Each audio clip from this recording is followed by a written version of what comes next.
After 9 months of shooting everything from podcasts, events, and of course wildlife, what do I actually think of the Z6 Mark III?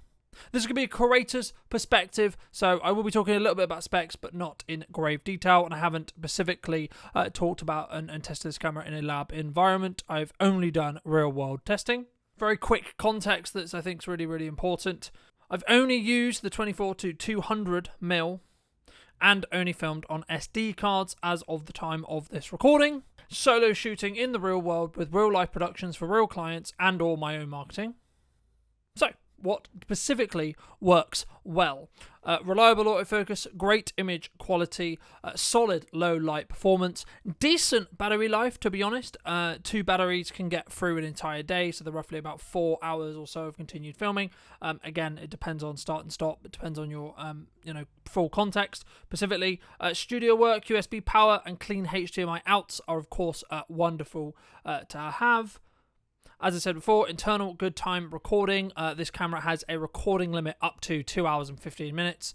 In 95% of cases, you're not going to be filming for longer than that. So it's basically, and I treat it as a infinite recording camera. Use cases for Pacific DX mode as a whole has mostly been for wildlife, but it also comes in useful during events and etc. when you want to gain a bit more range from your lens. To be honest, I was surprised because I was expecting quite a high chance of overheating when it comes to through rate, shooting a slow motion, especially 4K slow motion, etc., and using DX crop.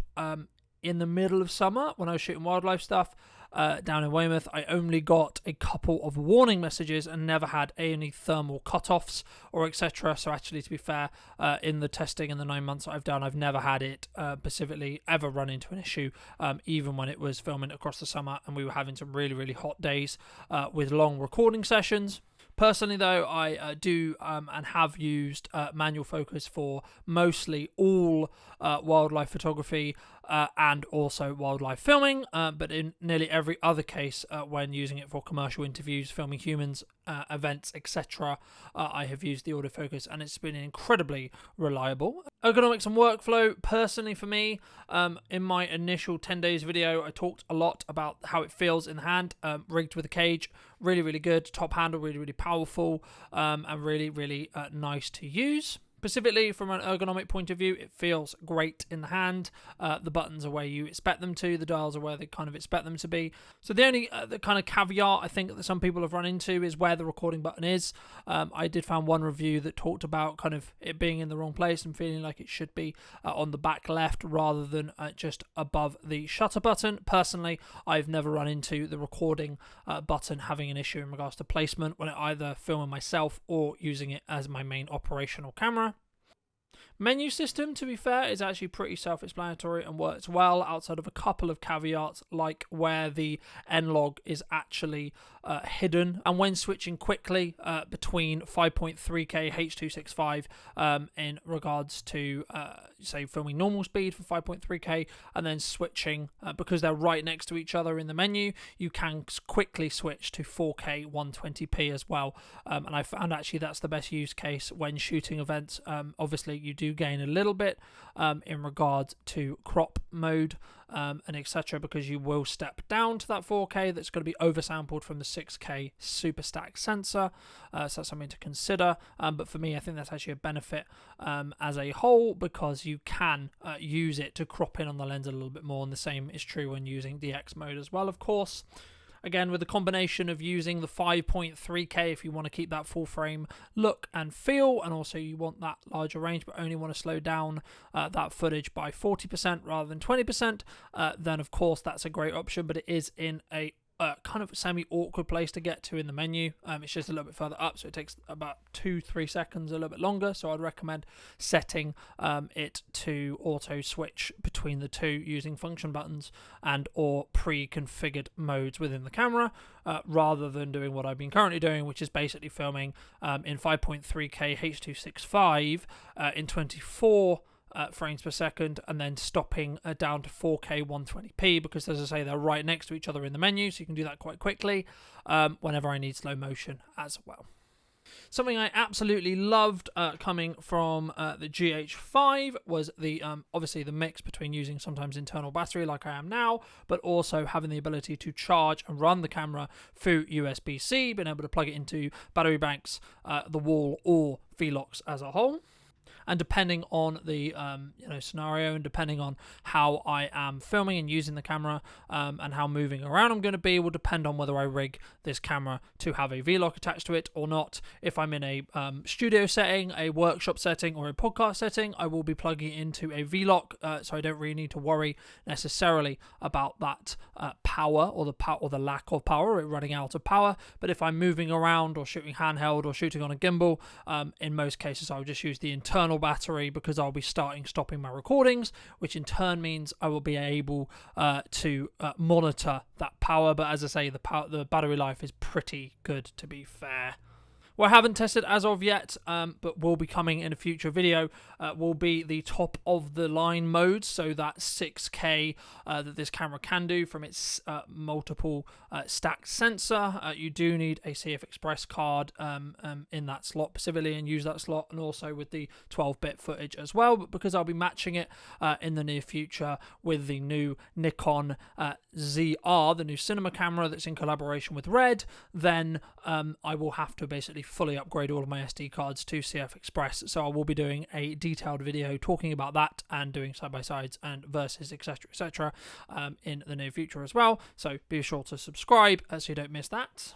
Dual core backup recording. Haven't been able to test it, but the camera does offer it for those who potentially are interested in it. It also does have a codec, a timecode workflow, so it does allow you to sync cameras through timecode. Again, I personally use audio, and the audio from a output point of view, and putting things like Rode Wireless Goes and etc. into it. The 3.5 is great, it works really well, but there is some concern within the community from the reviews I've already watched, but also my own personal view. It would have been nice to have a XLR audio interface specifically, but they have basically pseudo confirmed that is coming for an addition to the cinema camera, the new cinema camera as well, so which I will be expanding to at some point, and also of course testing, so be sure to be subscribed if you don't want to miss that.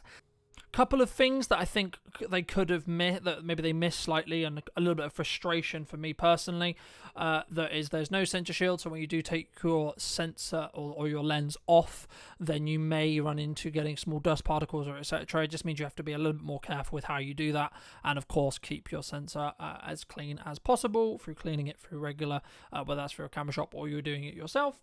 As I mentioned earlier, the N-log is specifically a bit difficult to find. IBIS, it's okay, right? But if you're coming from something like a GH5, where I basically could solely shoot with it handheld and get beautiful smooth footage, I don't believe personally that the IBIS is as good, but because of the nature of how good the autofocus is and the camera quality as a whole in general, I have been able to basically shift all of my workflow when it comes to events, and if I want or need that really smooth footage, basically solely using a gimbal. And this is a really good operational camera to use on a gimbal as well, especially if you're pairing it with something like the 24-70 Mark II, because of the internal zoom, so you won't have any balancing issues, etc.